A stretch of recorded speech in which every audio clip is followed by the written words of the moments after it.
things don't burn the ground. That was We'll very see what quickly. happens. It was very quick from nothing to live. Hey everyone. Hello. Hi. I'm Alex O'Neill, your moderator this evening. This lovely summer evening. And I have a wonderful panel assembled here. Let's call them the veterans. Oh, yeah. The spoilers themselves. From Variety.com, we have Jacob Bryant. Oh my God, we're back. And from Monthly Passions podcast. I feel like that's your hottest. That, in my opinion, is your hottest commodity, Jarrett. Well, right now it is the hot ticket. It is the hot ticket. Jarrett Green is here. That Jacob was like, I'll be on that show, and then went to Nebraska. Yeah, that's fair. Look, you said you were going to make it work, and then I found out the next day you scheduled someone else, and I was like, oh, that's how you made it work. I'll make it work. Oh, he made it work, all right. For folks who don't know, who've never listened to an Irrational Passions Spoilercast, get out. No, you're welcome here. Absolutely. Especially for Telltale games. We've done this before. We're going to sit down, and tonight we will be discussing Telltale the Batman series. Batman the Telltale series. I got it right the second time. Nailed it.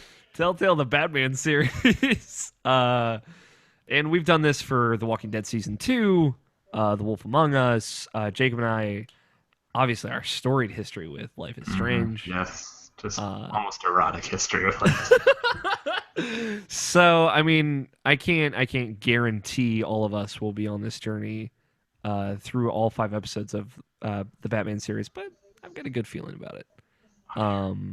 But this is the original trio. This is it. This is Sure the family. Is. God damn it. We made it through 5 episodes of The Wolf Among Us and 5 episodes of The Walking Dead Season 2, one of which was great, the other not so great. Yeah, and, unfortunately. Among Us. So good, though. Wolf Among Us, so good. So, if you hadn't figured it out already, spoiler warning, we're going to be discussing in detail Batman the Telltale Series. Is it series, I think? Episode 1, Realm of Shadows.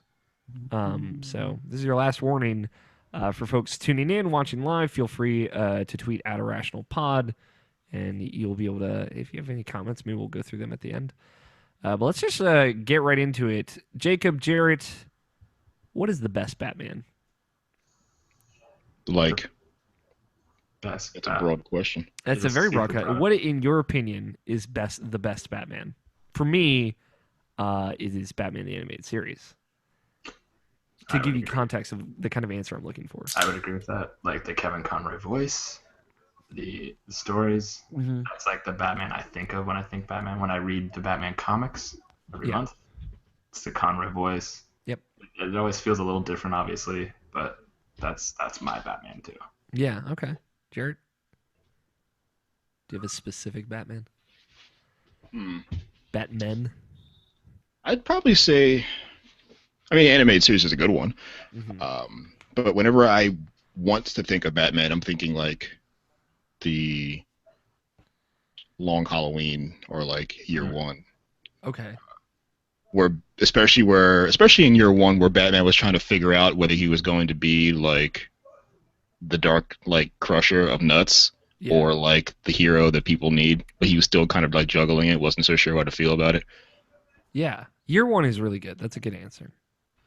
I also like more recent Batman, Scott Snyder run Batman. Yeah. Specifically, like right in the beginning of the New 52, the Court of Owls, where he's like very much like it's about Batman and his like relationship with the entire city of Gotham, more than it is about his relationship with a specific villain at that time. It's more like the whole Snyder run is pretty much about Batman and Gotham, and like how they like fit together and how they like it's like a love-hate thing, obviously. So yeah, no, I agree. I think the Scott Snyder Batman is quite good. So good, in fact, that I referenced it in my review of Batman the Telltale Series, Episode 1.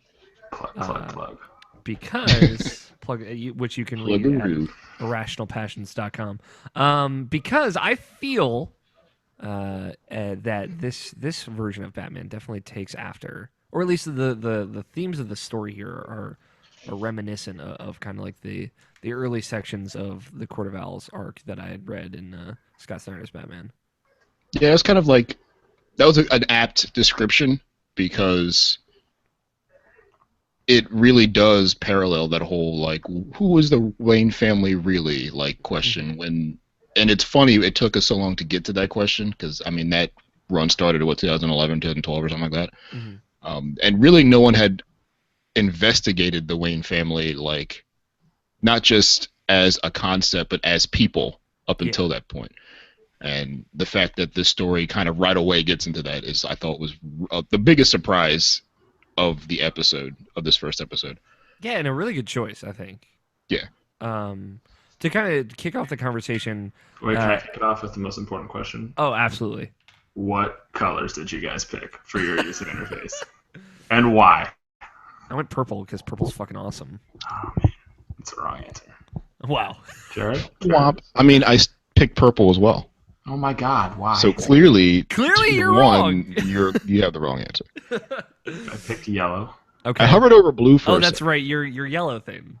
Yeah, but like that's not. I mean, like I was thinking, like, okay, this is kind of cool, but I was like, why did they pick these colors? And then I look, you think about like they're all colors of like it's blue, yellow, purple, and what's the other one? Just black, or what? No, I don't even know what. It's like orange. That was like a reddish or an orange or something like that. But like I was like, oh, those are all like. You think of Batman costumes, those are like the prominent, like there's like blue always and like the purple cape and stuff and like the yellow emblem. And I was like, oh, that's cool, I guess. But yellow's the best answer, and you guys are wrong. Listen, Sorry. Jacob. Classic derail. Continue. I know yellow's your favorite color, but I don't know. Purple is. I wasn't into the yellow because I feel like eventually, like when you start looking at everything in yellow, like it's really gonna throw me off. I think throw me off my game. Yeah, fair enough. Something subtle but like calming. Yeah, yellow is very like shock and awe. You mean like the yellow shirt that you're wearing in this picture that I see every time you speak? Yes, that very same. I see. I see your game plan. Is it weird? Articulate by throwing everyone off with the yellow shirt. I've met Jarrett on multiple occasions, but I've seen many pictures of him where he isn't wearing it, but I can only see you in my head with that green $sign thing. It's funny because it's also like the emblem I have in a couple freelance pieces, so it's like how everybody sees me on the internet. It's like what I look like. Good. And it's at this like it was funny earlier, and now it's like this is gonna follow me for the rest of my life. Now this is you. I am a dude with a paper money sign in the yellow shirt. It's paper? I always thought that was like a Party City like thing that cost me like $1.50. You should have told me that. That really fucked up my view of you. I think the biggest point of contention that I've been seeing across review headlines is that this game has an identity crisis.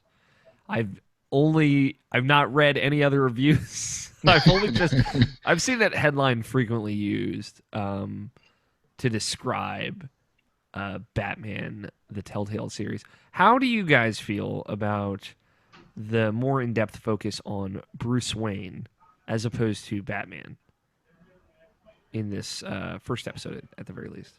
Jarrett? I prefer it. I think we all know who Batman is. Yeah. And we all know why Batman is. Mm-hmm. And we always have this go-to analogy for Bruce Wayne and Batman, that Batman is the real person, and Bruce Wayne is the person he pretends to be. So much so that I almost used the analogy twice in my life. But like we never ever talk about the depth and the nuance of who this character he's created is.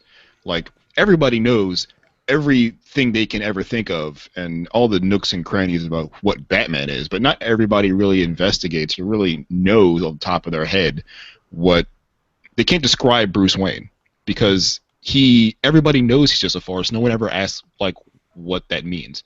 And I'm glad I spent most of this game as Bruce Wayne, because now I have to ask those questions myself. Mm-hmm. And when someone's asking me questions, I have to respond as Bruce Wayne would, and that's like how would Bruce Wayne respond to this? This is one of the first times in a long time I've played a game that gives you these conversation options where I actually had to think about who this character is. Yeah. It works. It works in a very similar way to the way Bigby worked in The Wolf Among Us, because in a lot of ways you got the chance to define that character, and even though he had kind of two very clear paths of kind of like trying to redeem himself versus just bad guy wolf, big bad wolf. You got to kind of take that in and think about how you wanted to portray that character. Jacob, what do you think about it? So I also like playing as Bruce, as usual. Jared and I do agree. Mm-hmm. He says it much better than I do. But the reason I like playing as it because I don't like playing as Batman at all. And this, like, I didn't like it because I didn't feel like there was ever really a choice. Like, there's clearly the choice that every Batman that's ever been committed to paper or story would choose, and then there's just stabbing Falcone into this giant pipe. Like, that's not. No Batman, but like the Dark Knight Returns Batman would do that. So Frank Miller's Batman is the only Batman who would do that. Exactly. So I never really felt like I had, I can either be Batman or just like, what's the point in pretending to, like, what's the point of having this suit if you're not going to be Batman? But as Bruce, I was like, yeah, every scene that he's ever in the comics or anything else, like, they just gloss over in like a page or two. So you never really get into what Bruce is like, especially with like his like dealings with Gotham, which I already said I'm a big fan of. So I liked talking. I liked mingling. I like mingling, but I played Bruce like he didn't like mingling with the crowd. Mm-hmm. I played Bruce like not quite a full of himself ladies man when I was around Vicky, but like, confident without being. Yeah, definitely. Stuff like that. And like when the scene with Selena at the table, I was like, that was probably my favorite scene in the entire episode. That was phenomenal. Absolutely. So yeah, I like it. I don't like playing as Batman though. Yeah, in my review, I kind of touched on it, like Jarrett said, Batman is the character, Bruce Wayne is the mask. So it's cool because in a lot of ways, the focus is off Batman and on Bruce Wayne. Yeah. In a lot of ways, that is the masked character you are playing. You are just Batman trying to play a role in front of other people, which I think is, if you look at it from that perspective, is very interesting, right? The Bruce Wayne that's sitting in the Batcave that's getting lectured from Alfred, that's like the real Bruce Wayne. That's Batman. But the guy that has to go out in a suit and tie, that is the mask, and you are trying to basically fool everyone. And coming at it from that angle, it's way more captivating to be in Bruce's shoes. And like, there's the one scene about halfway through the episode where you're at a press conference and you're getting text messages. Now I kind of ignored the text messages. I don't know if either of you had kind of taken a look at them, but you find out if you ignore them, like, oh, hey, the cops are in your house. And it's like, oh, well, Batman would be terrified that his secret might get out, but Bruce Wayne also has to keep up appearances. So it actually evokes that feeling of that we always kind of are told is happening, where Bruce Wayne has to balance his bat life and his real life. But now we actually get to feel that. We get to experience that pressure, and I think that's pretty cool. Can we talk about how Bat Life sounds like a dating app? Uh-huh. Is it like Bumble where only female bats can initiate the conversation? Yes. 100%. Poison Ivy sent you a message. Oh, here we go again. Not again. Why do I keep matching with her if I don't talk? What happened for you guys in that scene? In the press conference scene, you're kind of with Harvey Dent introducing the new Martha and Thomas Wayne Foundation. The press conference scene is probably my favorite scene, because again, this is the thesis about what would Bruce Wayne do in high pressure situations.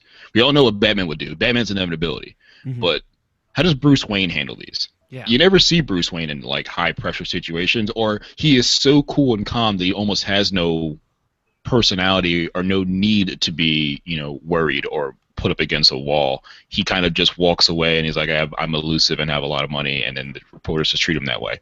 But he can't do that here because he's locked down to committing to like this conversation because this whole Arkham being torn down and being rebuilt as something in dedication to his family, he has to be there because he's giving the dedication to his family. He, depending on how you give your speech, it could be a very personal speech or a very business-like speech. I gave a personal speech. Me too. And then right after that, a reporter flips the switch and makes you a villain immediately. So like, Batman can't just walk away from that, in my opinion, or Bruce Wayne can't just walk away from that. It would be super weird. So you have to try to calm the press in a way that Bruce Wayne would. But I mean, when's the last time you watched Bruce Wayne like do anything, turn a rumor and like work the spin cycle in his favor in the media? Like you never see that. So like, and at the same time, Alfred's texting you like all the scoops he's getting, which is like cops are in your house and they're tearing all your shit apart. Mm-hmm. And you don't know that unless you're checking. So this text message could be anything. So now you have to think, man, Bruce Wayne has lots of secrets. And if Alfred's texting me right now and he knows I'm in this press conference that's probably being televised, there's really something super important. How does Bruce Wayne handle that? Like, you finally feel like this super important figure that's being torn in multiple like directions at once. Yeah. And you never feel that in a Batman game. Yeah, that's the pressure is real, right? Like, right. In Arkham, like an Arkham game, and I'll let you get your point in a little bit, Jacob. In like the Arkham games, right? You're Batman. Those are Batman games. Yeah. And you are playing that to beat dudes, to save lives, and to stop villains. In this, like, it feels more complicated than that. It feels like you're playing both sides.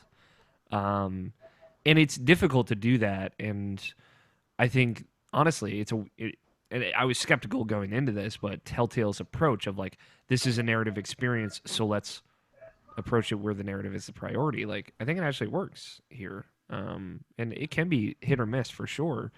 But like it definitely, I think they pulled it off as far as like making that intrigue and making the choices feel like they matter here because of kind of that pressure. Jacob, how did that scene play out for you?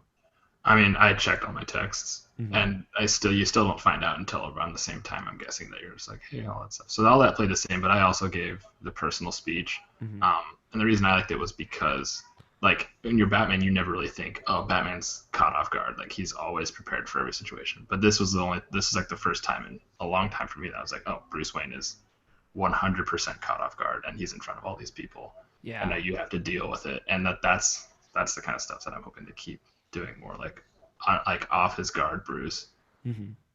Yeah, like possibly one that gets a little flustered, right? And I think that is super interesting. Like, hell, the excluding the opening combat scene, like that first main scene with Falcone and how you decide to play that is fascinating, and like it feels like you're kind of on guard the whole time, and I think that's really cool. We'll loop back around to that in a little bit. Because I do want to know, kind of just off of that scene, the press starts attacking Bruce, and they're like, rumors of your family being linked to the Falcone family, and et cetera, starts coming out. And then you have the option to give Vicky Vale a quote or not. Did either of you, Jacob, did you give her a quote? Did you not give her a quote? I did give her a quote, because I love journalists, and she seemed like a good one. Jarrett, where'd you fall on that one? I gave her a quote too, but begrudgingly, because I had to think both ways. Like, I'm trying to play my Bruce Wayne as someone who is standoffish, but like charismatic, but doesn't necessarily, but is strong-headed and sort of hard to swerve like Batman would be. I didn't want to be so different than Batman. I want that through line to happen for both characters. But again, the logical thing for me would be to get ahead of the story and get your word out in the press first, and that's probably just again, me being around lots of journos for a number of years, you start to learn what like the media does and how important it can be. So naturally, it's just like at the end of the day, yes, say something, give her a quote, be proactive on the story. I feel like that's what Bruce Wayne would be thinking. Yeah, I did give the quote as well. And my kind of take of it was, I'm not necessarily playing Bruce Wayne as naive, but he's new to this, right? So there's some inherent naivete, at least a little bit. He's never had to go through schmoozing and stuff before, because now it matters, because if he wants Harvey Dent to be mayor, right, he's got to be out. He's like the only person that knows him and is supporting him. So all of a sudden he's come out of the shadows and has to kind of walk around. That's how I kind of interpreted what was going on. So he's maybe not the best at this because he hasn't done a lot of it, at least as far as a lot of in the public eye type stuff. So, in a way, it was me giving the quote. It's like, yes, this is the way I get ahead of this because if I sit here and say nothing, that looks worse. Yeah, right. And I played Matt like he's like plays like he kind of has a good judge of character. Now, obviously, that's not totally true as he's supporting Harvey Dent. And, you know how that goes. But when he meets her, when I met her at the party earlier in the episode, like I feel like the way I'm playing my Batman is he, and the way I viewed Batman before, like the people he brings in, not always great people. Jason Todd, kind of a dick. I mean, he met him trying to steal the tires off of his fucking car. Yeah. But like the way he sees Vicky just like kind of make her way in, like he kind of admires that and like has a good sense of character and who people are. So like that's where I was at, where I'm like, okay, I know the kind of person you are. I know that like what your job, it's like you're good at what you do and all that stuff. So that's why that was my reasoning for this part. Yeah, he comes off as like pretty brilliant, like very intelligent in the way that Batman is, but also kind of ignorant to certain things in the way that Batman is. Of like things tend to blindside him because either he's overconfident or just didn't see them coming.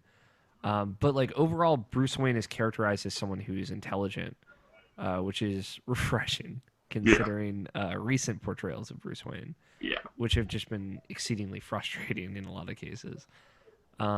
This is kind of refreshing. There's also extenuating circumstances to like the most recent of Bruce Wayne's. Yeah. Who like supposedly died and lost his memory, so doesn't really know he was Bruce Wayne. Didn't really know he was Batman until recently. Yeah. So he's been a weirdo for like 10 issues. I was speaking more cinematically in recent movies, but I think my problem with the movies, Bruce Wayne, is like you don't see him enough. Mm-hmm. Like, yeah, that's really the problem with with all of it for like years. It's like you see just Batman, or like when you do see Bruce, it's like Bruce clearly being Batman without wearing the cape. Like it's never Bruce being Bruce Wayne. Yeah, and it's really funny because you do get a moment of that in this episode, but like you also get plenty of both. Yeah, and it's not just like the Bruce Wayne we usually see in the movies. Yeah, is Bruce Wayne the playboy millionaire, which is like totally tired and like pointless and dumb at this point. He seems pretty young, right? Things still like I described it in my review as like year 2 Batman, kind of like Arkham Origins was along those lines, which has another like really good Batman story. So I like that kind of setup. So let's loop back to that intro scene with Falcone. How did you all play that? So Harvey Dent comes up to you. You want Harvey Dent to be mayor. He seems like an alright guy. He is for all. I like that they're kind of friends. Yeah, I like that they're like. I was joking around and like being open with Harvey. Like these guys, and I felt like they knew each other a little bit, and like they had spent time behind doors together and gotten to know each other. So I played it like these guys are friends. Like they tell each other things. Obviously not. Yeah, and I don't know. It's nice. Like I like the portrayal of Harvey Dent as like not perfect, but like not bad and. Nobody really knows who he is, right? He's new to the scene, and I like that. And giving Bruce a friend, like, immediately kind of cuts the tail off the Bruce Wayne that's like this rebel, mysterious billionaire that no one really knows. Like, cuts it short. You don't have to walk into that tired stereotype Bruce Wayne anymore. He has a person that he is friendly and familiar with already. Like, he didn't have to make this friend. It's still kind of tenuous because they're trusting each other with a lot of high pressure, like, political and social contracts, but they know each other and they like each other. So you have that one sort of cornerstone of, like, friendship and, trust already. Like, he's not just alone all the time. They always play Bruce Wayne as the only person he confides in is Alfred. Mm-hmm. And, like...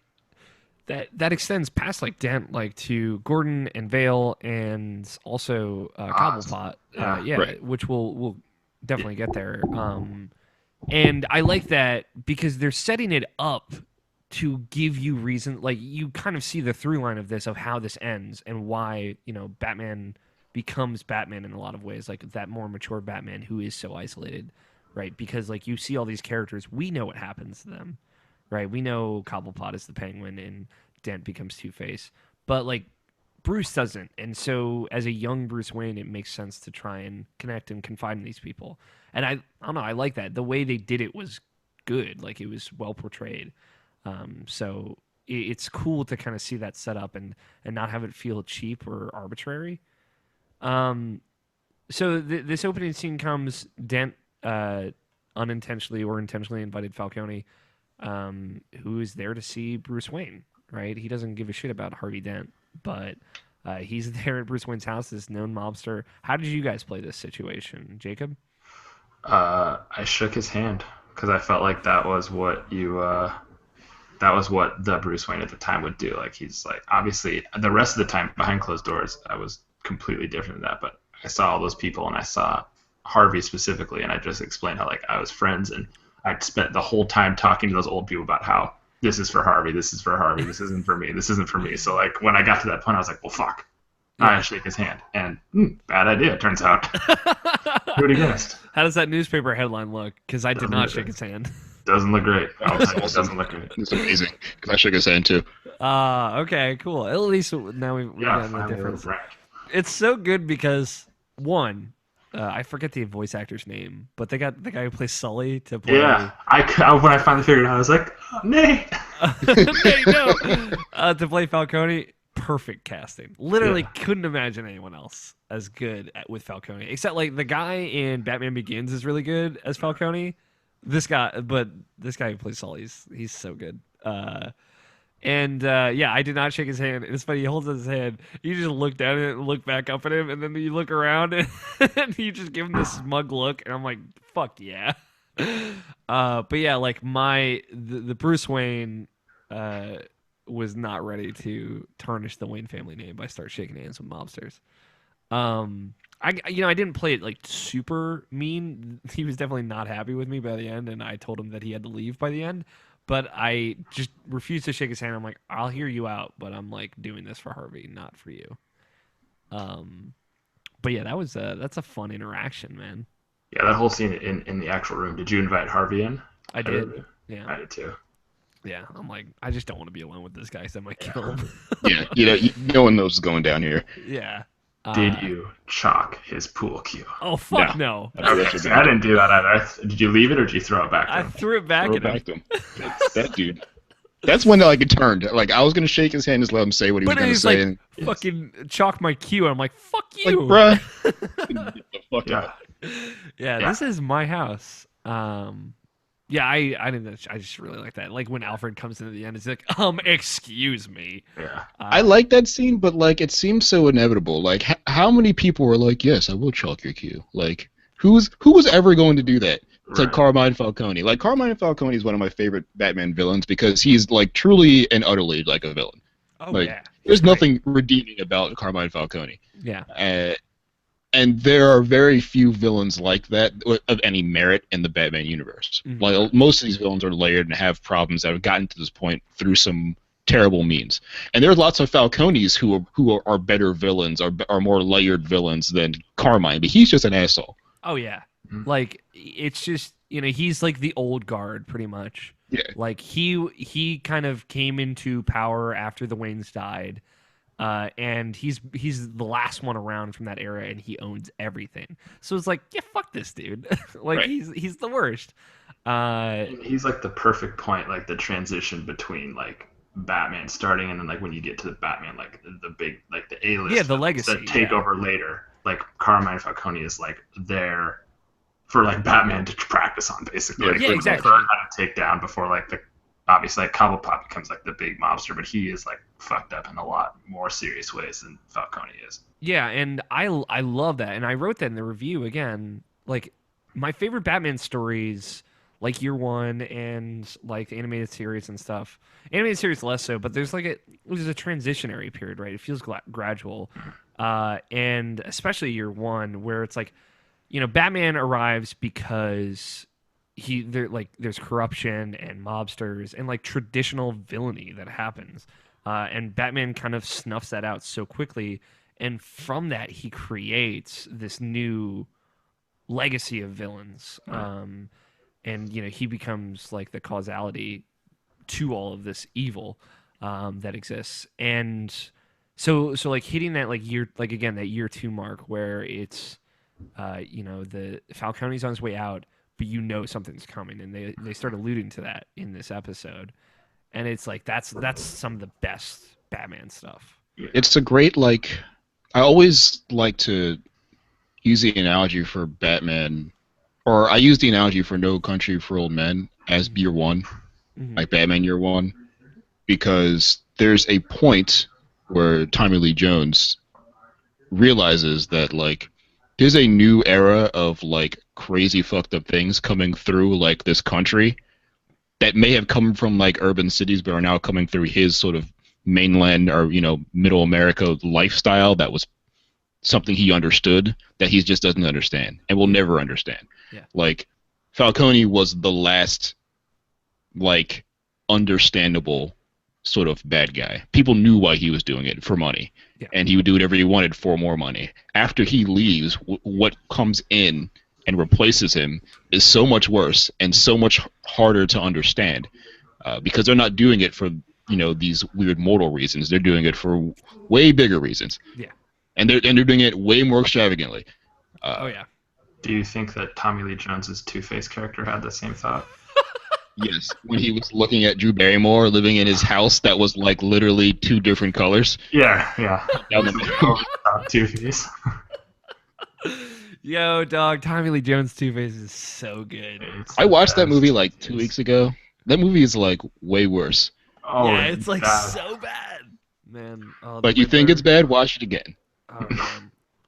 I mean, like, no offense to Val Kilmer, he just like was not Michael Keaton, and he was not ready for what the fuck that movie was all about. No, I love him as Bruce Wayne, like because he's never like he's always in shadows. Yeah. In that movie, like he's never just outside, like in like the sun at like 12 o'clock in the afternoon. It's just in looking out a window in shadows.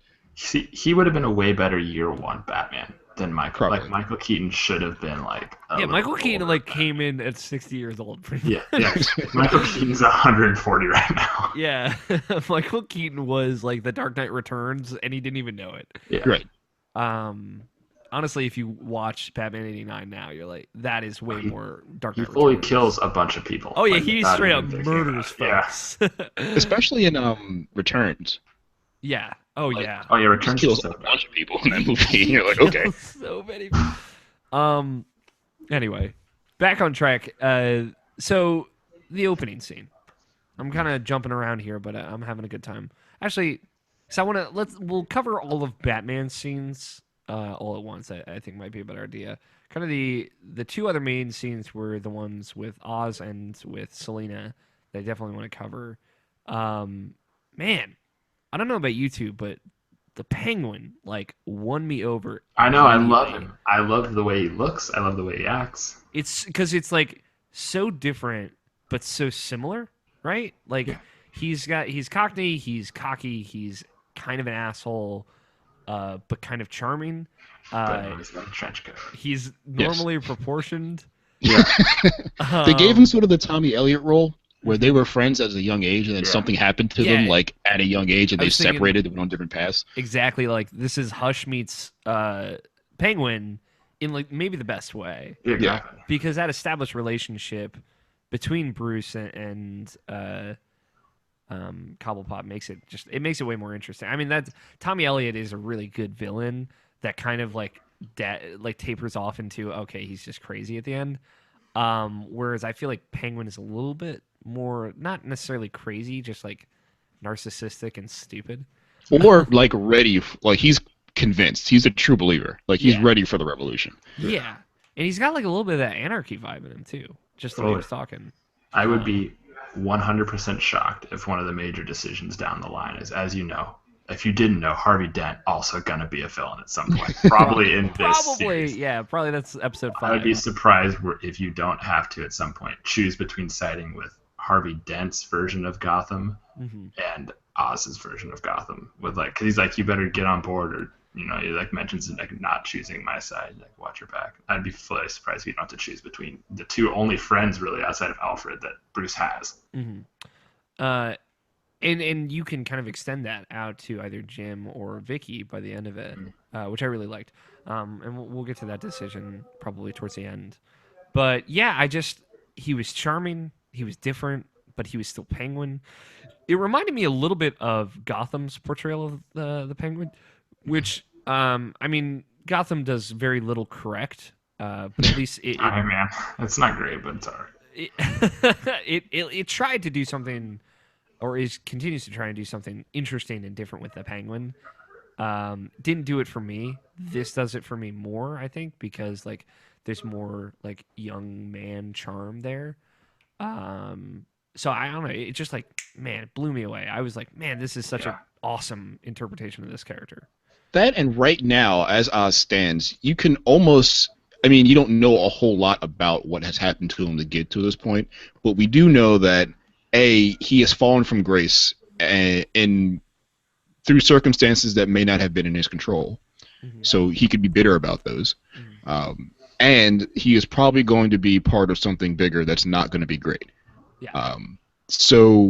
But we can understand how someone who has had, shit luck for a long stretch of time could turn into a person who's ready to do anything, be it heinous or, kind, to form a world where someone like him could succeed finally.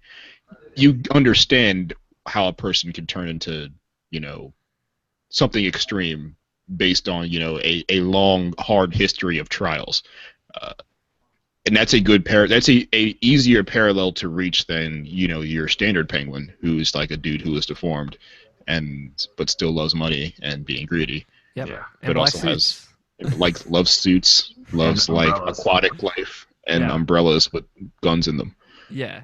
I mean, yeah, to be fair. It's just, it's cool, and he's like very instantly you're kind of receptive to where he's coming from.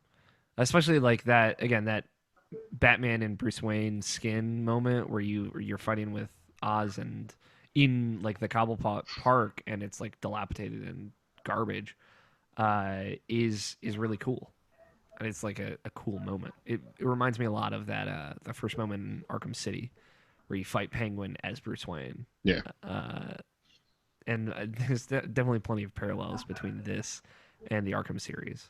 And, he wipes blood off of Bruce to, like, preserve him, but keeps, like, a giant, like, half his face is covered in it because this is the life he lives. Yep. He lives around homeless people in dilapidated sort of property that used to be, something pristine and used to represent the best of his family.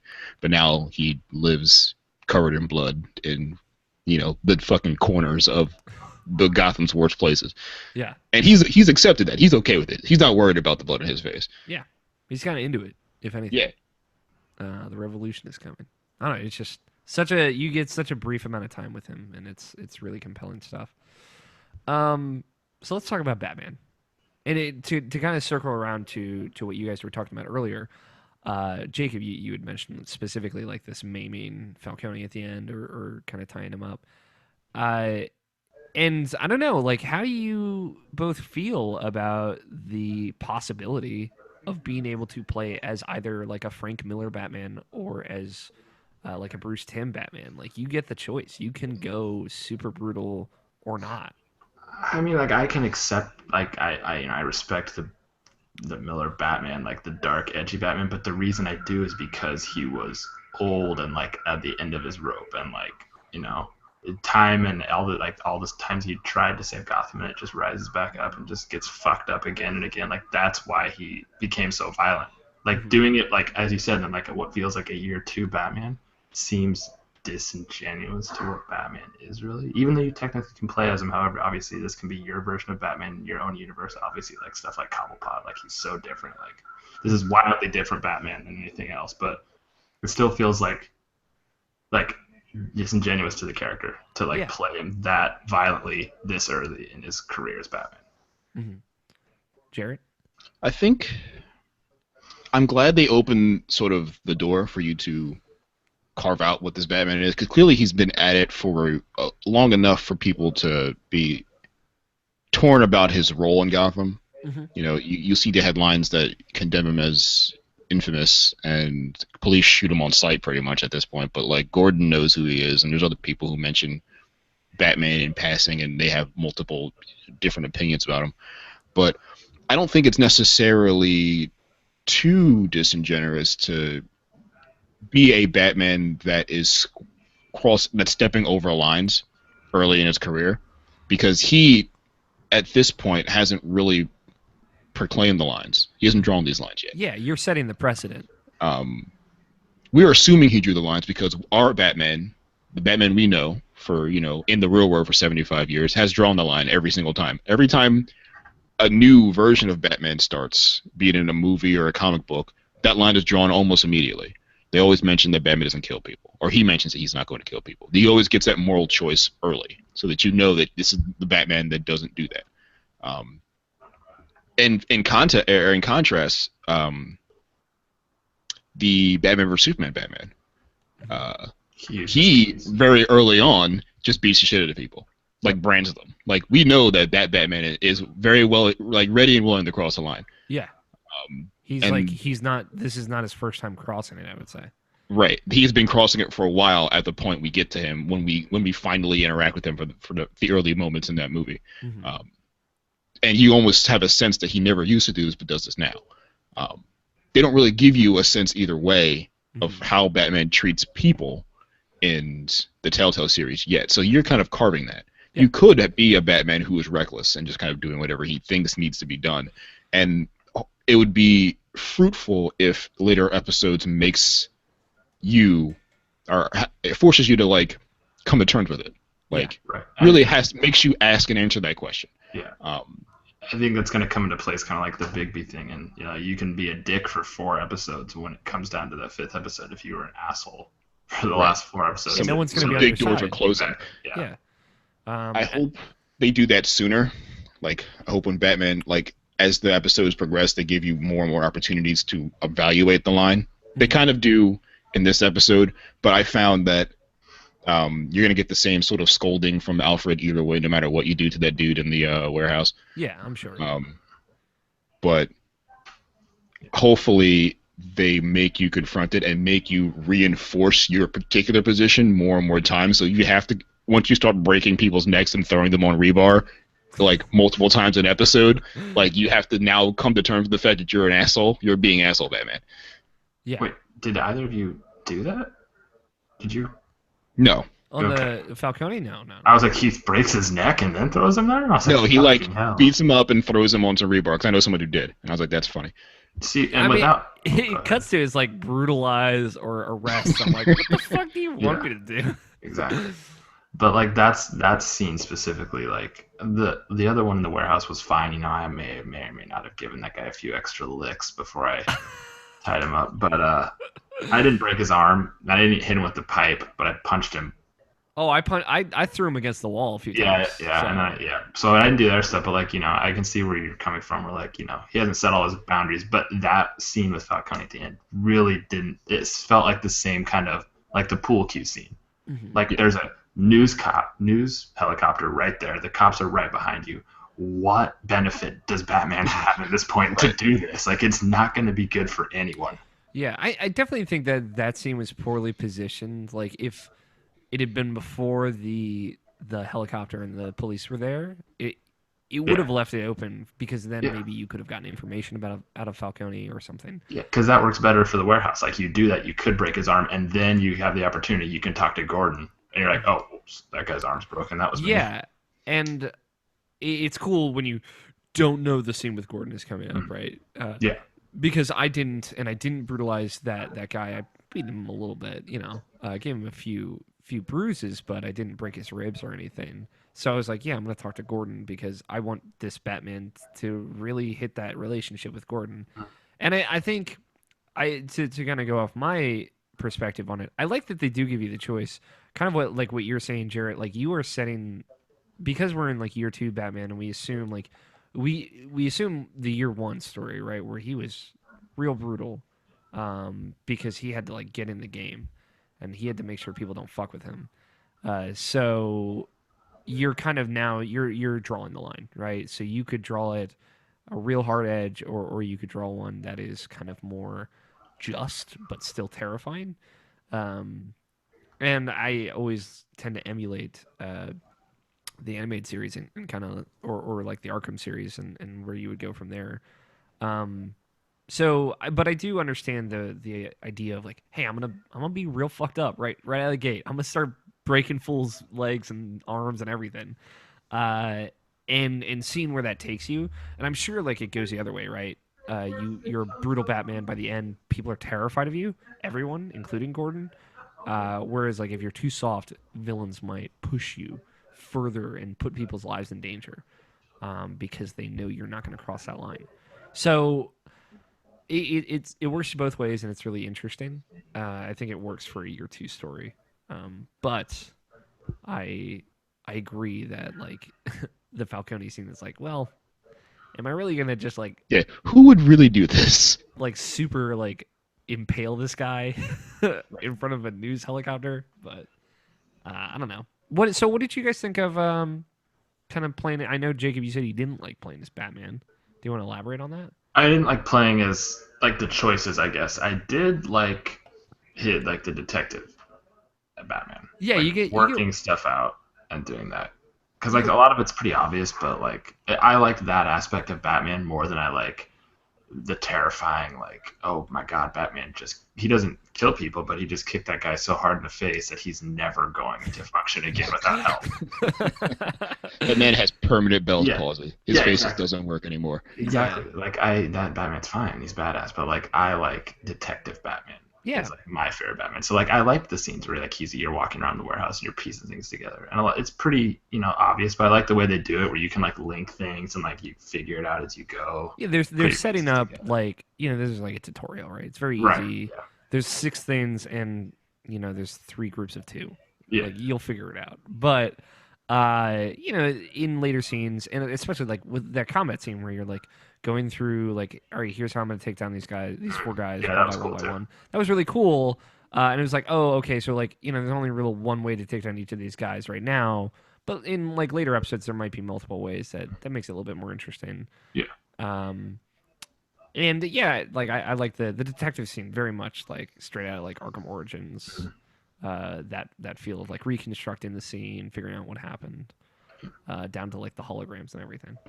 I just don't like the choices or where playing as Batman, which is I'm glad that like they said this is a Bruce Wayne story, which is why I'm glad they really stuck to it, because the Bruce Wayne decisions were way harder, more interesting than the Batman like hit him really hard or hit him really hard. Kind of hard, or like kind of hard to the face. I like the Batman choices, but I see where you're coming from. I think they definitely could have been better, especially the more climactic ones. But I definitely see where you're coming from. How did you guys feel about the combat? It's weird. Like it's weird. Yeah. Telltale combat has never been like something I've been ever excited about. Even in Telltale's best games, I think it's always done poorly. Yeah. And this is just doing it poorly faster in a lot of the instances. Yeah. Especially in a Batman game. Why I like the Arkham games combat so much is it's intuitive. Like it doesn't take many buttons to do what you want to do, and every motion that you have to use in those games kind of makes sense and has a purpose. And you don't have to you're not so caught up in how you're doing the combat that you can't see the combat. Like you get to watch Batman do all this crazy shit. Like these animations are awesome too. I would like to watch Batman fight Selena Kyle, but I'm too busy trying to figure out where the next QuickTime event thing's going to pop up. So I don't really see what's happening except like what arrow I have to swipe or what button I have to push. Yeah. And in like Walking Dead, where like zombies are chasing you at like half a mile an hour, like you have time to just push a button and like figure things out, I guess. But this is like a fast-paced sort of action scene, like a action movie scene. Like you kind of want to see it. Yeah. You get so caught up pressing buttons that you forget that you're kind of watching something that could be cool. Too many directions and buttons too. Fuck yes. Yeah. And there's like, and they play out in 3 stages, right? Like there's that scene where it's just a bunch of QuickTime events. There's the combat that's like it's like the power moves where it's like a direction and a button, a face button right. as well. My favorite part of the combat was actually that last thing where you had to plan your entry. Yeah, that's cool. And choose what order and how you're going to dispatch these 4 guards. Yeah, it kind of felt like the Predator sections of like It Arkham did. games. My problem with it, and my problem with a lot of these QuickTime-based action parts of Telltale games, is that it didn't feel like there was a consequence in any of my actions. Like, I felt like I could have picked literally anything, and then it would have happened probably the same way. I wish there was an imperative for me to choose what I feel is right, even though there is no, like, they take the all answers are right approach, where I would rather them take a there is no right answer approach, where things are going to happen and it's going to be bad, and the scenario you put yourself in is what's going to be in, depending on the choices you make. I would have to play it through again to really confirm, but I am pretty positive it didn't fucking matter what I chose at the end of the thing. That was all window dressing to make it look awesome, and it was awesome, but it had no consequence in the end. Yeah. The same with the detective stuff, which I also liked, but it was too easy. Like, and games that try to do detective and sort of investigative stuff have to walk that line all the time. Like, even The Witcher 3 stuff was cool in presentation, but was also very formulaic. The same with most Batman games. It's like, just figure out where the stain is, and then like hold down square and you'll find it.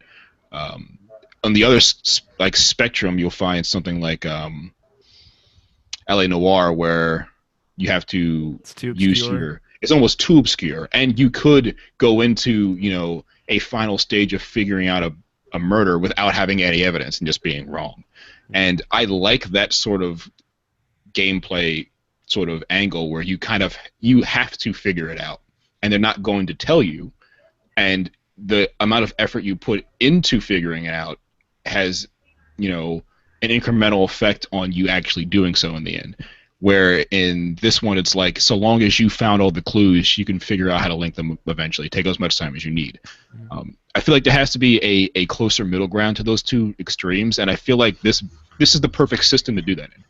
Like, this link thing was awesome. Like, the way you can kind of look at things and then like link them together, and you see a whole motive, or see a whole sort of piece of a whole sort of like sequence. If they can find ways to like make multiple branches to each of these like links or something like that, I think that would add a lot to what I think is a really cool foundation. But like, the combat can just go. Like, I don't need, like, they can just let me watch the combat, honestly. I don't need to be an active part of pushing buttons really fast. Yeah. And like, you know, I said that, I mentioned it in my review, you know, hey, this is still a goddamn Telltale game. QuickTime events still like aren't super great, like, across the board. I think they're fine. Like, they're more fun here, much like they were in Tales from the Borderlands. Like, I think there's like really cool ways they do stuff, and I think you would agree with me, Jacob. Yeah. In Tales from the Borderlands, like, there's more stuff to do, and it's a little bit more actiony and requires more from you. This is definitely like the hardest series of QuickTime events in a Telltale game, which is both a good thing and a bad thing. One thing I like about Telltale games is that I can sit and play them with my roommate. He's not like super great at video games, which is no insult to him. He just like doesn't play a lot. But QuickTime events, like, he kind of understands, and like he'll occasionally mess them up, and that makes it more tense for him. This might be too much. And like the way they kind of augment that is by giving you basically a win condition, right? You have to hit this certain amount of QuickTime events correctly in order to fill up a meter and then do your finishing move, which is weird. Yeah. Kind of. Like, I don't know if it's bad. It's just weird.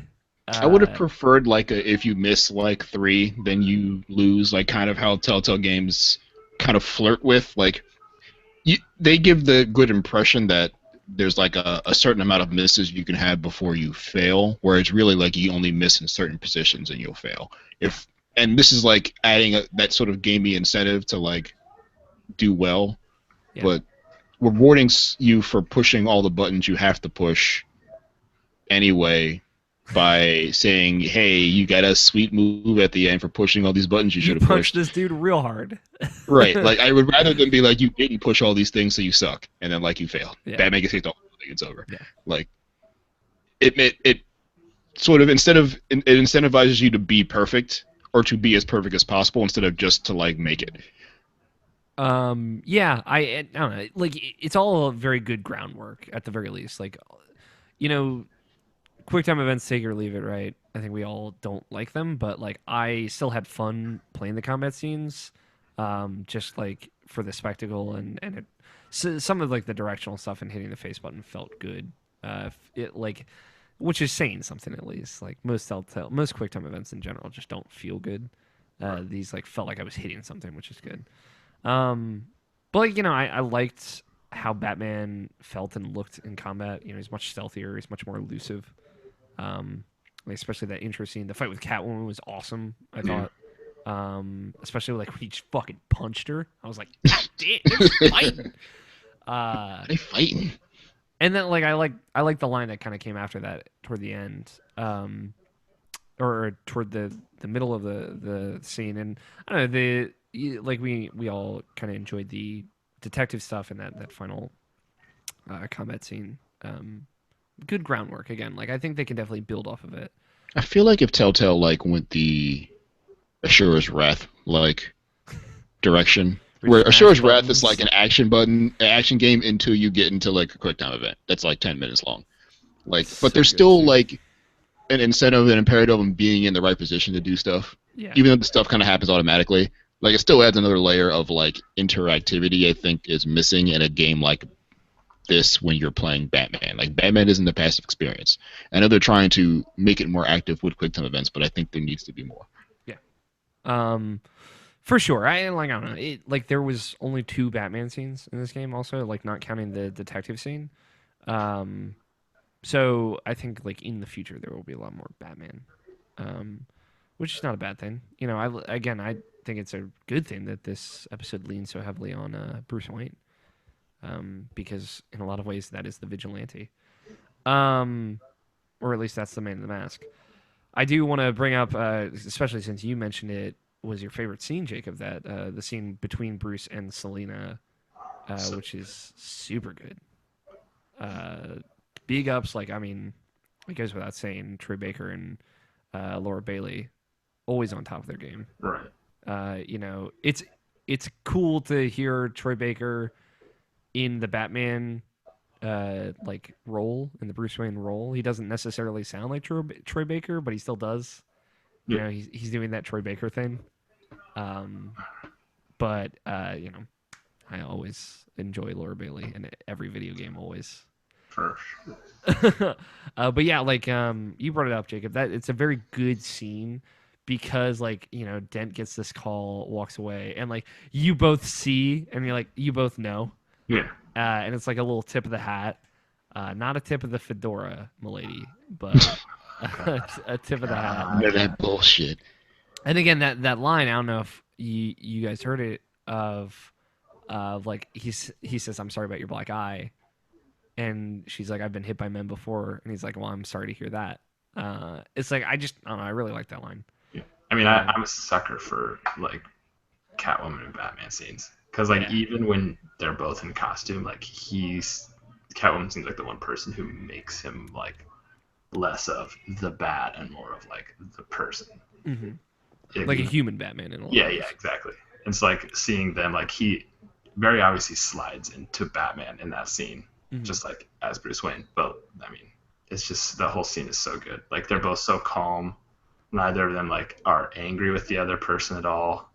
It's just, top to bottom, great. Yeah, well acted, well like shot, like a lot of good glares and glances. Yeah. Yeah, and well written. Like seeing that scar like come up, like as soon as you saw it in that first scene, I'm like, oh, this is gonna come back. I just didn't expect Selina Kyle to show up with Harvey Dent, and that was a good surprise. What did you think of it, Jarrett? I like the scene, especially in relation to all the other Bruce Wayne scenes where you spend a lot of time, like I did, figuring out who Bruce Wayne is. Like, how does he react to things? How does Bruce Wayne mask the fact that he's, like, a roving psychopath? Or, like, on the way. Yes. That's fair. The entire concept of Bruce Wayne is, what does Batman believe people like him should be? Yeah. How does he believe people like him should act?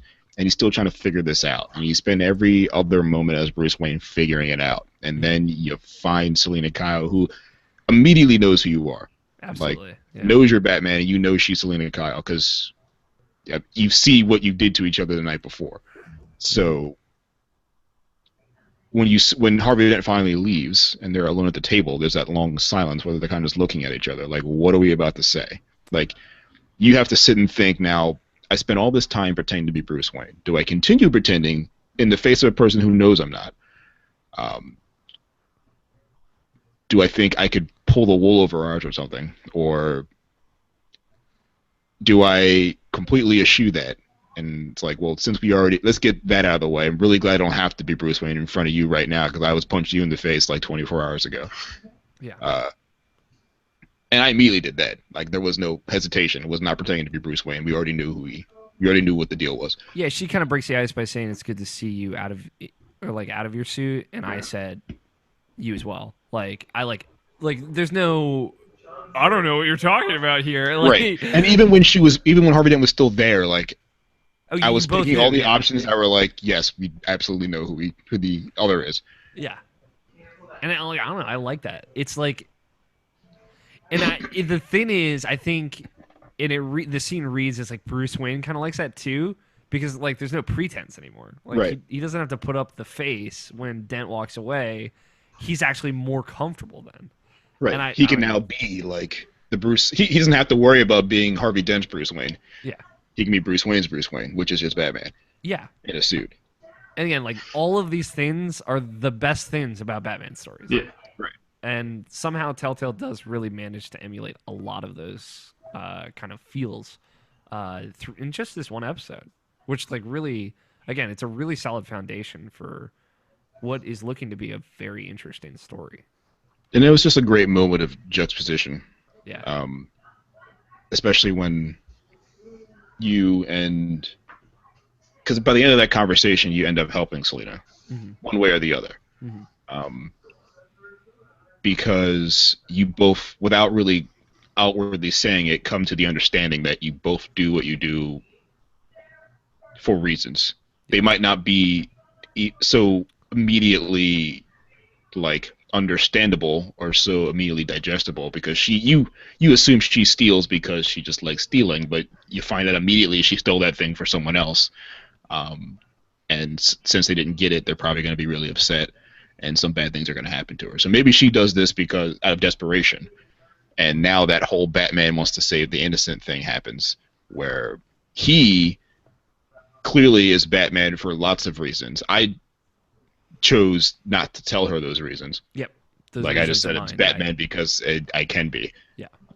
But without really coming to any like handshakable like terms, they understand that they do what they do for inexplicable reasons that only they can understand. So they never really have to say anything about it. They kind of just get it. So she gives him an address and he goes to it because she understands why he does it without her telling it, and he understands why she did it without her telling it. Yep. And this is like, and it's an interesting setup for a first episode in the series. It's like Selina's the first masked character that arrives on the scene outside of Batman. This is new, which I like. Right, because it's usually like in comics or whatever, like the first masked character that shows up is like something way more dramatic. Mm-hmm. It's like the Joker or something shows up, and like everyone's like, "Oh no, the world's going immediately crazy." Yeah, but now it's like it's a cat burglar. Just Catwoman, yeah. It's like, okay, no, like, you know, cat burglar. It's a thing, right? And she dresses as a cat. Weird, but like, right. You kind of get it. It's a bit on the nose, but it's a bit on the nose. But as a guy who dresses like a fucking crazy bat, like there's a level of appreciation. Houses. Yeah. In glass houses, they don't have those sounds. Exactly. A couple other decisions I want to just mention off before we kind of close this out. The tickets. At some point, Alfred hands you the movie theater tickets to remind you of like where you came from, your struggle. You have the option to take them or rip them off. Okay, here's the only other complaint I have about this. The major choices in this episode or dumb. You could either be a normal human being or a fucking monster. Like, well, like the beauty of these choices in all these other Telltale games is that they're both kind of gray. Like, yeah. what the fuck are you doing? I will say, like, there comes like this moment of like at the end when Bruce is super angry, like, what aren't you telling me, Alfred? And clearly he is hiding something because you see this picture of both Alfred and Thomas and Martha Wayne with Falcone. So like there is a precedent for tearing up the tickets and being like, no, I'm leaving this behind. Weak precedent at best. Yeah, and you don't know it ahead of time, but. And it's funny because that conversation kind of just happens, and then like he hands you these tickets, and you get this weird ass fucking decision. Like, we were having a good conversation about my legacy, and I can just suddenly tear these tickets up. Like, what is that about? I mean, like, it sounds like all of us took the tickets, so I wonder what the phrasing of like maybe it's like it's time to move on. It's like okay, I kind of get that.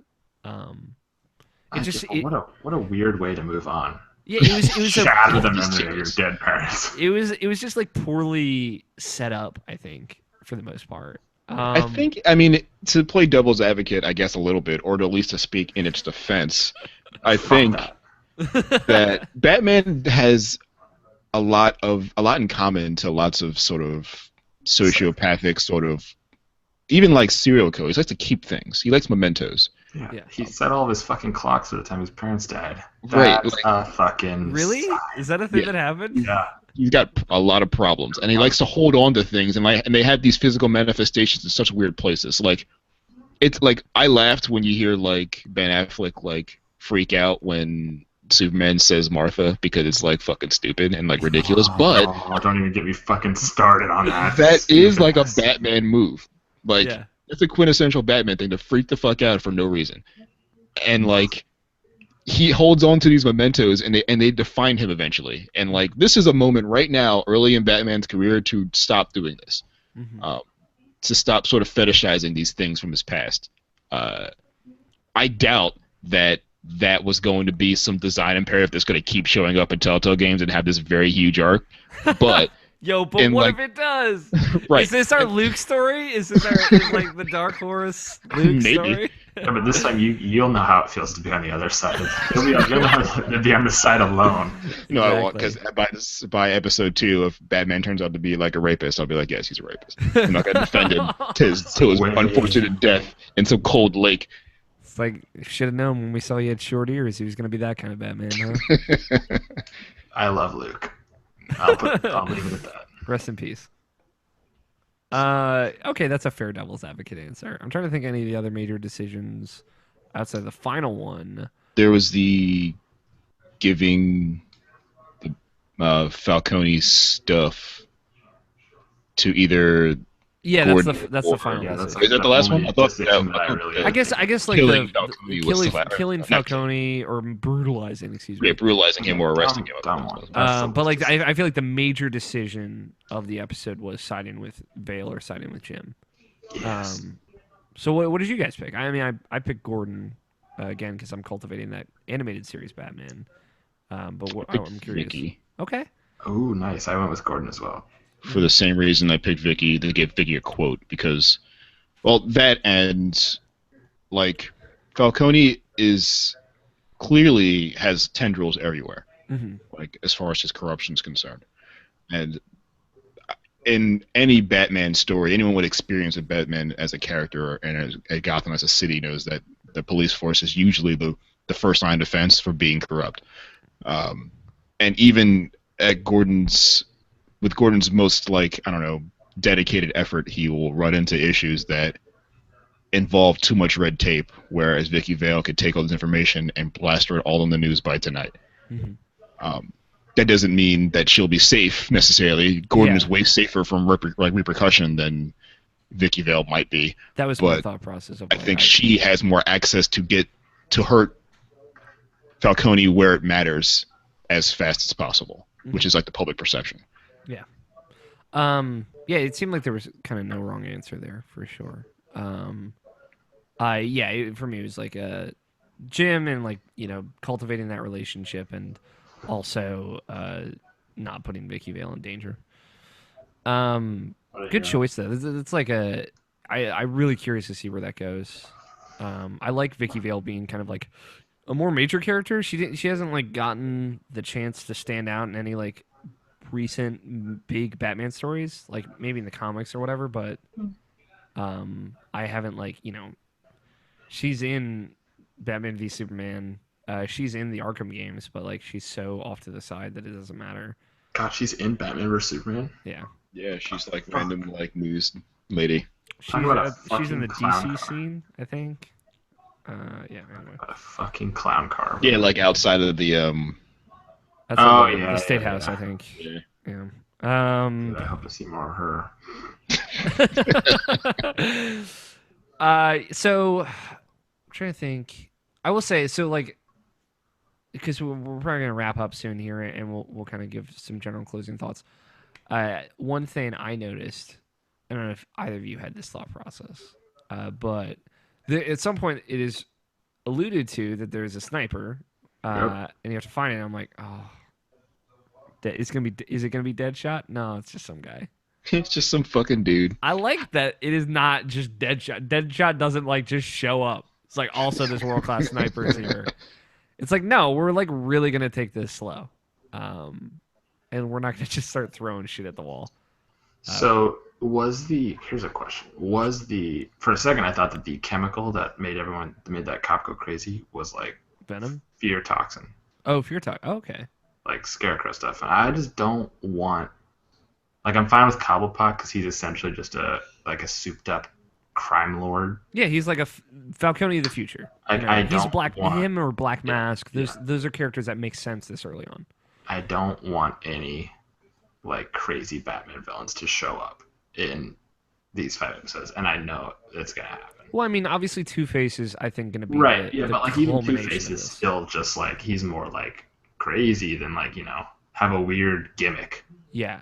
I mean, Scarecrow, or if the fucking Joker shows up in this, I'm going to be so goddamn pissed off. I could see the Joker showing up in some capacity. What I would expect here's my guess, because there's obviously going to be another season of this, or at least Telltale will say there is, and then 3 years will go by, and here we are. Huh? Here we are. Never again, apparently. Fucking bullshit. And the worst part is, like, in the main menu, it's like, see other games from Telltale in DC, and it's The Wolf Among Us, the only other Telltale DC game. And I'm like, yeah, thanks. It's great. Please make more. Well, I mean, we don't necessarily need more. It's a great story. But I can see them, like, setting up the Joker for a season 2 villain. That's fine. They can do that. But, like, I swore, and I could be wrong and could have just been terrified, but I swore, and, like, if you watch the news long enough, there's, like, a mention of, like, a chemical something happening. And I thought it was more likely it would be Venom than Fear Toxin. Okay.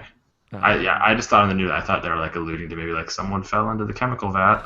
That's Oh, no, not that guy. Oh, god damn it. He's going to show up at some point. I'm done with the Joker. I am done with the Joker, too. Like, I understand. I get it. I understand. The Joker is like the quintessential villain. He is the villain because he only purely exists because a hero exists. Yeah, he's the foil character. He's the ultimate troll. Yeah. And I just don't want to. And there's no new Joker stories. Yeah, we've seen it all. I mean, like, can't do it anymore. The most fun I had with the Joker story was Arkham Origins, right? Yeah, but no one knew he was a Joker. Yeah, or like Arkham Knight as well. Like when he is more this idea than he is anything else. Right. Really, like, there's a great closure there that I think they earned for sure. But like, come on, guys. Just because Batman's name is on the product doesn't mean the Joker has to, like, Batman has widely regarded as the best rogues gallery of any hero. Yeah, he's got always used the Joker because they always fucking use the Joker, exactly. And like merchandise, I guess. I mean, if you use the Joker, sorry, go. I was just gonna say, like, I feel like Telltale's already set this up as something where they're like getting away from a lot of the covered ground in recent Batman stories, right?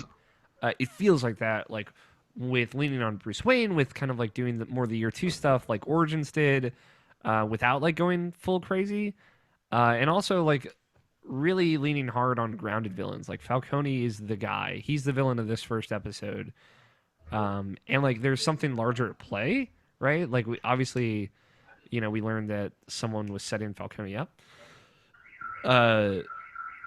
But like, again, I got more of like a Court of Owls vibe. Like or like just the Red Hood version of Joker. Oh, like the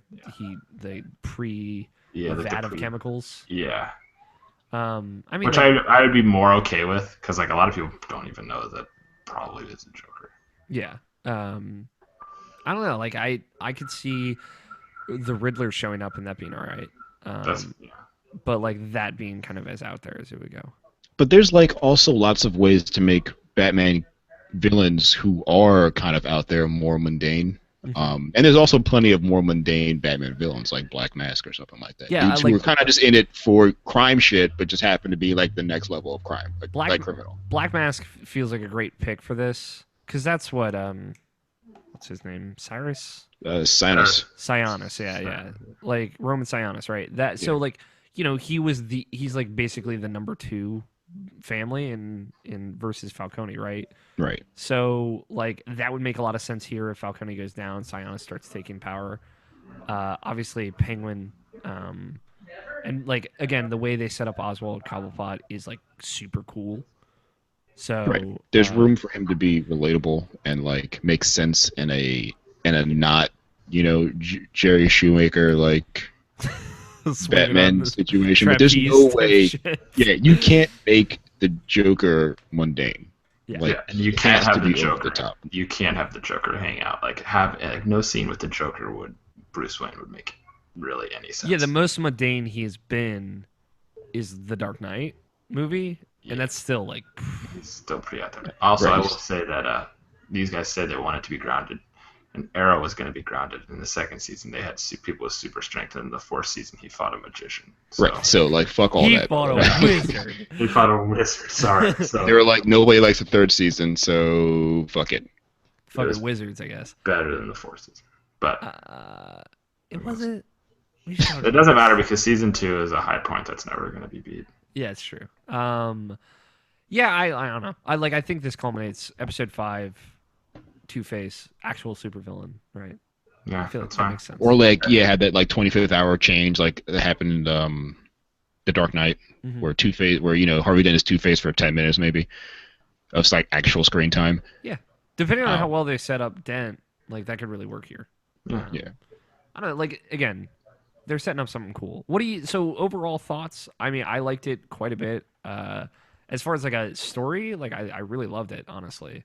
As far as a video game, it's still a Telltale game, but like the writing was it was to a level that I honestly didn't expect and couldn't have anticipated. So it really did bring it up for me.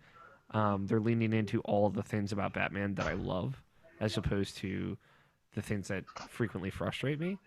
And that's good. Like I think like this is like again, I can't say it enough, a really excellent foundation, and hopefully like it continues to grow. What did you think overall, Jacob? I'm pretty much in the same boat. Like I think I might have liked it a little less, but more so just because I didn't enjoy the Batman choices as much as you did.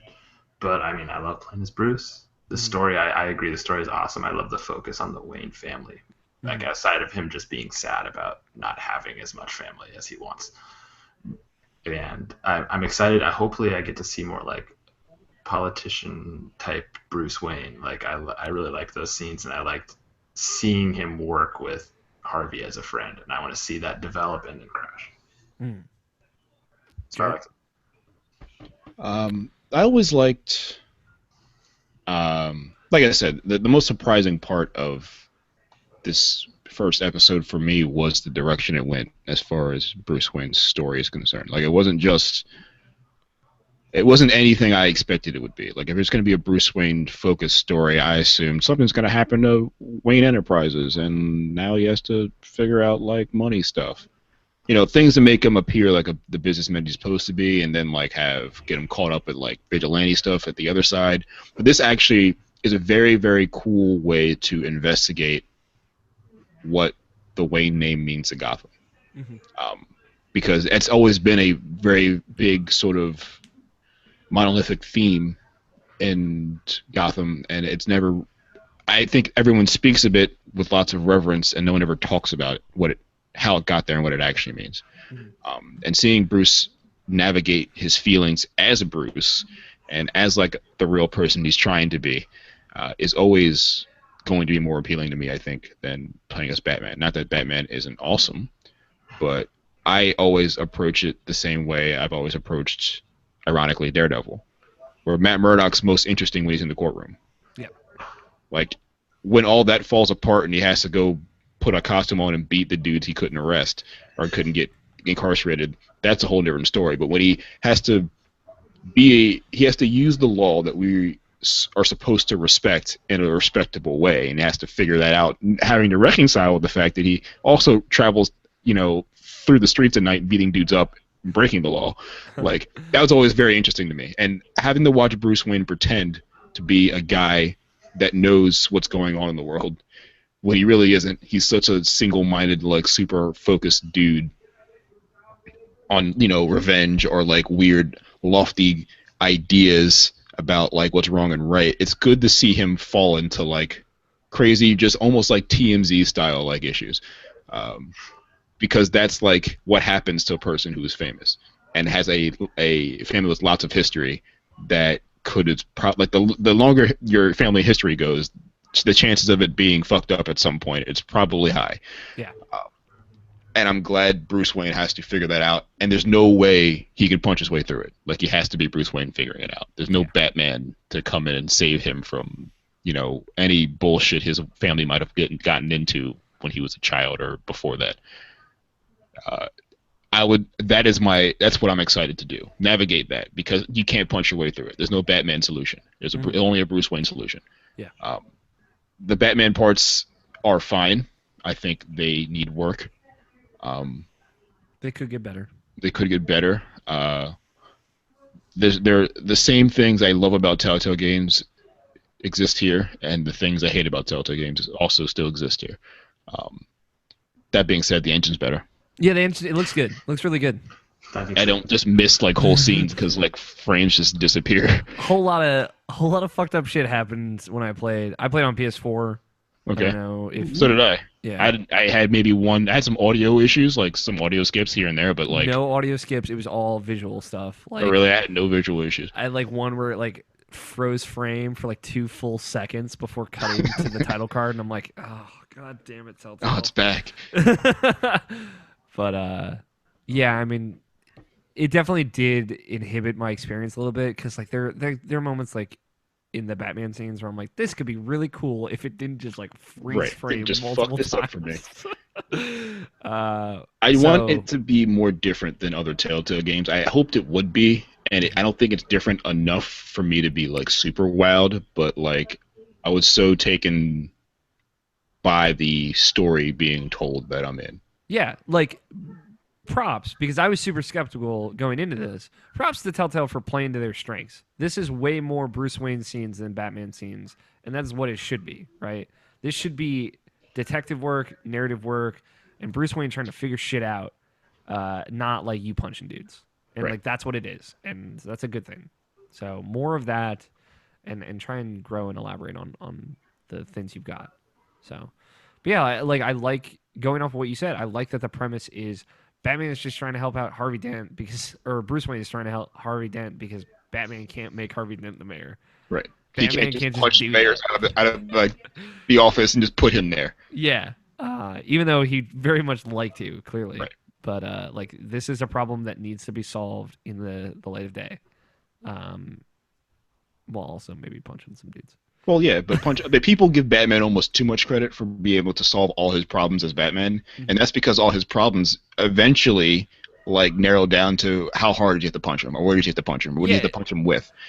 When the problems are like the Joker is about to blow up a school again, it's like, yes, okay, this is something Batman can solve, and like then it's the Joker, and then it's Two-Face, and then it's whoever the next supervillain is. But early on, it's like, things are corrupt, and you can go beat the shit out of this dude and put him in prison, but he'll be out the next day because of this corruption. It's like, okay, Batman can't solve all these problems. Right. Like, we need to figure this out. So yeah, this is a compelling time, compelling premise, and I'm really excited to see where it goes. I hope you all are excited and enjoyed this. This is hopefully the first of 5 Spoilercast we'll be doing for Batman the Telltale series.